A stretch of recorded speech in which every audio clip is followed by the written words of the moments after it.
बहुत समय पहले की बात है। श्यामपुर नामक एक गांव हुआ करता था। उस गांव में रोहन नाम का एक मजदूर रहता था। वह बहुत ही ईमानदार और मेहनती था। वह हमेशा अपने काम से खुश रहता था। रोहन के परिवार में उसकी माँ, पत्नी और एक बच्चा था। रोहन सेठ करोड़ीमल के यहाँ खेतों में मजदूरी का काम करता था।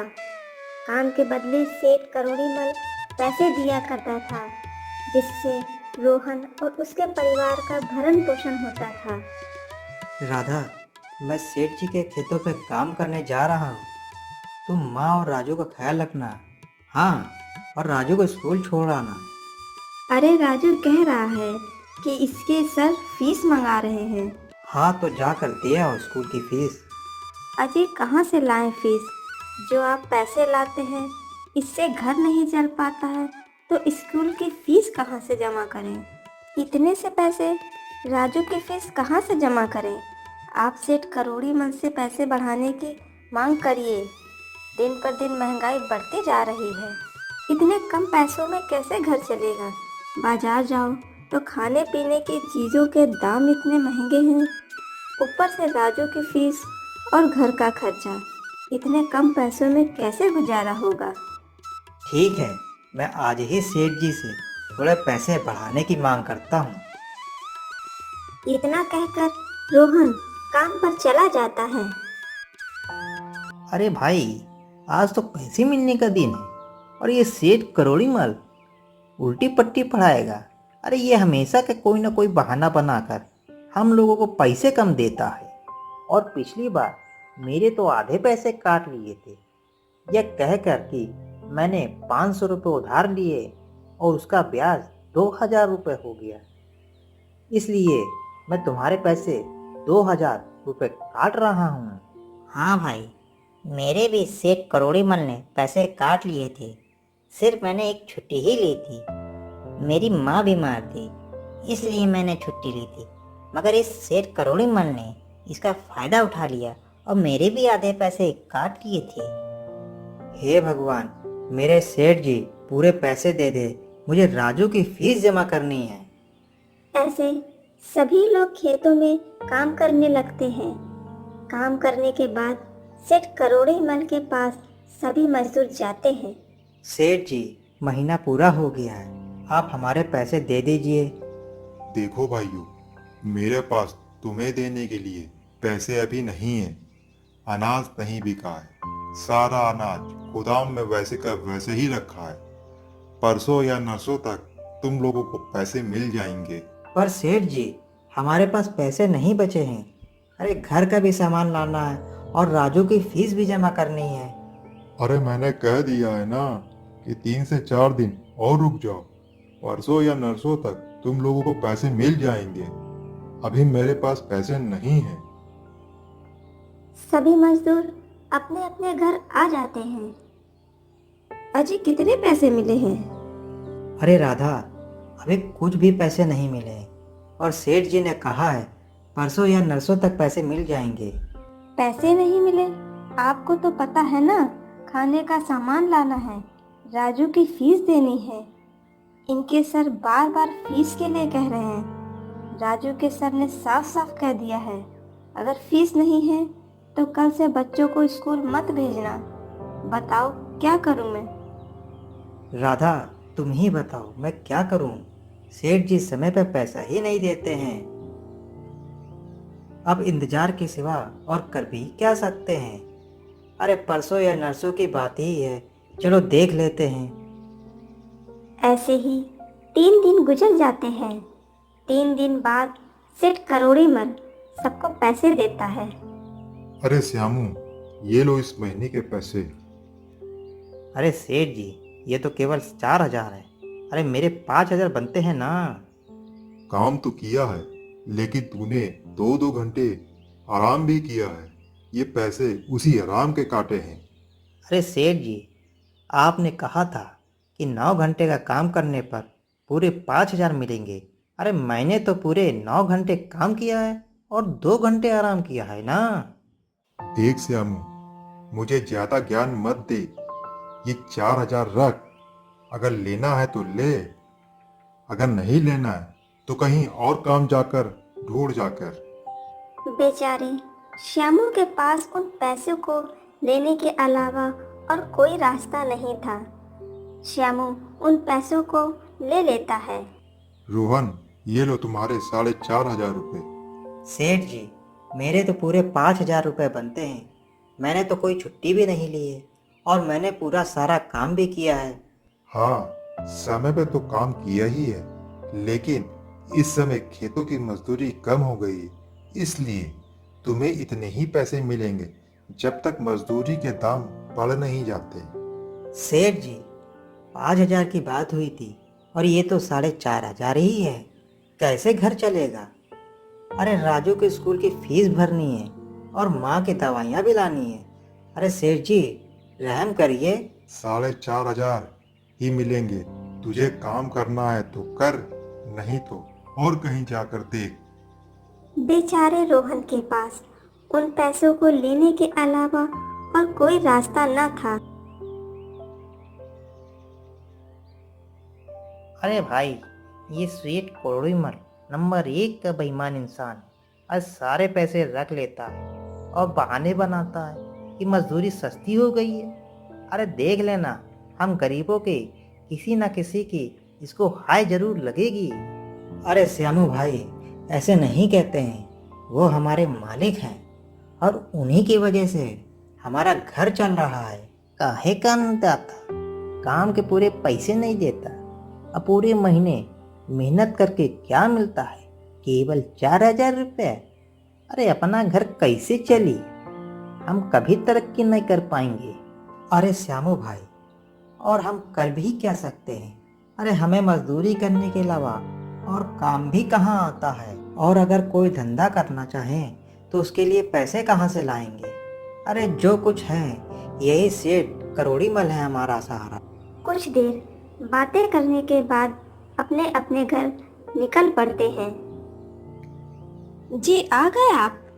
राधा, ये केवल सेठ जी से ही 4,500 रुपये मिले हैं। बस 4,500? इतने में कैसे घर चलाएंगे? राजू की फीस में ही 1,500 रुपए निकल जाएंगे और बाकी 3,000 मैं घर कैसे चलाऊंगी? अब मैं क्या कर सकता हूँ राधा, तुम्हें इसी से ही घर चलाना होगा।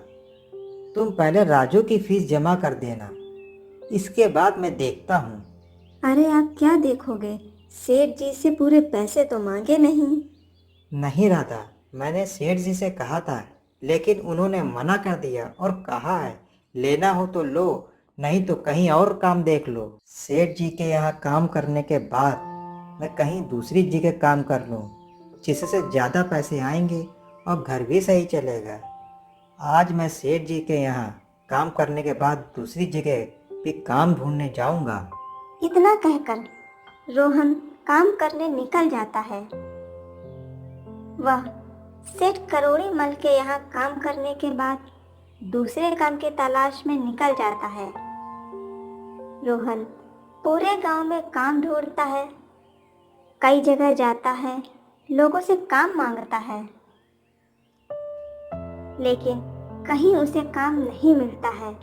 अंत में रोहन वापस जाने लगता है। तभी वह देखता है ऊँटों का एक झुंड उसकी तरफ आ रहा होता है। वह भागकर एक गुफा में छुप जाता है। जब ऊँटों का झुंड निकल जाता है तब रोहन का डर खत्म होता है।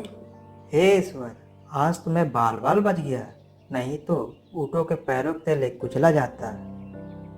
अरे ये मैं कहाँ आ गया? ये तो एक गुफा है। रोहन सोच ही रहा था, तभी गुफा में रखी एक मटकी के ऊपर उसकी नजर जाती है। रोहन मटकी के पास जाता है। अरे ये कैसी गुफा है और ये मटकी कैसे रखी है? चलो देखते हैं मटकी को। अगर किसी की नहीं होगी तो इसको ले चलेंगे, इसमें पानी रखने का काम आएगा। रोहन जैसे ही उस मटकी को हाथ लगाता है तभी गुफा के अंदर से एक आवाज आती है। अरे रुक जाओ, इसे छूना मत। आवाज सुनकर रोहन इधर उधर देखने लगता है। तभी गुफा में एक चमक प्रकट हो जाती है। तुम कौन हो और इस गुफा में क्या कर रहे हो? मुझे क्षमा कीजिए, ऊँटों का झुंड मेरे पीछे पड़ गया था। उनसे बचने के लिए मैं इस गुफा में छुप गया था और फिर मेरी नज़र इस मटकी पे पड़ गई। माफ़ कीजिए मुझे लगा कि कोई यहाँ नहीं रहता है। यह मटकी किसी की भी नहीं है, इसलिए मैंने इसको छुआ। रोहन, तुम्हें परेशान होने की जरूरत नहीं है। तुम्हारे बारे में मैं सब जानता हूँ। पर आप हैं कौन? अपना परिचय दीजिए। मैं एक शक्ति हूँ। मैं सैकड़ों सालों से इसी गुफा में रहता हूँ और इस गुफा में वही घुस सकता है जो सच्चा और ईमानदार होगा। अगर तुम सच्चे और ईमानदार इंसान ना होते तो तुम इस गुफा में नहीं घुस पाते। तुम एक सच्चे इंसान हो, इसलिए इस गुफा में घुस आए और इस मटकी को देख पाए। अब तुमने इस मटकी को देखा है तो अब ये तुम्हारी मटकी है और तुम इसे ले जा सकते हो। नहीं, मुझे ये मटकी नहीं चाहिए, सिर्फ इसे देख रहा था। डरो मत, तुम ये मटकी ले जाओ। ये कोई साधारण मटकी नहीं है, ये जादुई मटकी है। जादुई मटकी? क्या ये वही जादुई मटकी है जिसकी हमारे नाना नानी कहानियाँ सुनाया करते थे? ये तो सबकी इच्छाएं पूरी करती है। हाँ, ये वही जादुई मटकी है। अब ये तुम्हारी मटकी है। तुम अपनी गरीबी इसे खत्म कर सकते हो। पर याद रखना, जो वस्तु इस मटकी में डालोगे उसे तुम्हें बार बार डालनी होगी। इसके अलावा और कोई अन्य वस्तु मत डालना। अगर तुमने इसमें डाला तो तुम्हें इसका परिणाम भुगतना पड़ेगा। ये मेरी बात हमेशा याद रखना। रोहन उस मटकी को लेकर घर आ जाता है। राधा, ये देखो मैं क्या लेकर आया हूँ। क्या लाए हो? बस ये मटकी और कुछ नहीं लाए? पहले ये बताइए, आप काम की तलाश में गए थे, कोई दूसरा काम नहीं मिला? नहीं राधा, मेरी पूरी बात सुनो। ये कोई साधारण मटकी नहीं है, बल्कि एक जादुई मटकी है। रोहन राधा को सारी घटना विस्तार से बताता है जो उसके साथ हुई। अच्छा, आपका कहना है कि इस मटकी में वही चीजें डालें जिसकी हमें सबसे ज्यादा जरूरत है। हाँ राधा, हमें सोचकर कोई चीज डालनी होगी। रोहन कुछ देर सोचता है, तभी उसका ध्यान घर के कोने पे पड़ी एक लकड़ी पर जाती है। तभी वह राधा से कहता है, अरे राधा, एक बार मुझे साधु बाबा ने लाल चंदन की लकड़ी दी थी। वो लकड़ी मैंने तुम्हें दी थी। हाँ दी तो थी। हाँ, तो तुम उस लकड़ी को ले आओ। उस लाल चंदन की लकड़ी को इसमें डालेंगे और अपना व्यापार शुरू करेंगे। राधा उस लाल चंदन की लकड़ी को ले आती है और उसको मटकी में डाल देती है। वैसे ही उसमें कई सारी लाल चंदन की लकड़ियाँ आ जाती हैं। अरे ये तो जादू हो गया! इतनी सारी लाल चंदन की लकड़ियाँ! आप इसे बेचेंगे तो काफ़ी पैसे मिलेंगे। हाँ राधा, कल मैं बाजार जाकर इन्हें बेच आऊँगा और जो पैसे मिलेंगे उन्हें घर का खाने का सामान और राजू की फीस देंगे। अगले दिन रोहन सेठ करोड़ीमल के यहाँ न जाकर वह लाल चंदन की लकड़ियाँ बेचने चला जाता है। रोहन लाल चंदन की लकड़ियाँ सस्ते दामों पर बेच देता है, जिससे गरीब लोग भी खरीद लेते हैं और अमीर व्यापारी भी खरीद लेते हैं। लकड़ियों को बेचकर रोहन को अच्छे पैसे मिल जाते हैं। फिर वह घर आ जाता है। ये लो, लकड़ियों को बेचकर कितने पैसे मिले, ये देखो। इन पैसों से राजू की फीस जमा कर देना और घर के लिए खाने पीने का सामान ले आना। अच्छा, मैं काम पर जाता हूँ। अजय, अब आपके पास जादुई मटकी है तो आपको उस सेठ करोड़ी मल के यहाँ काम करने की क्या जरूरत है? हाँ राधा, मैं सेठ करोड़ीमल के यहाँ काम पर नहीं जा रहा हूँ। मैं वहाँ काम कर रहे मजदूरों की मदद करने जा रहा हूँ, क्योंकि यदि मेरा भला हो रहा है तो हमें उनकी भी मदद करनी चाहिए।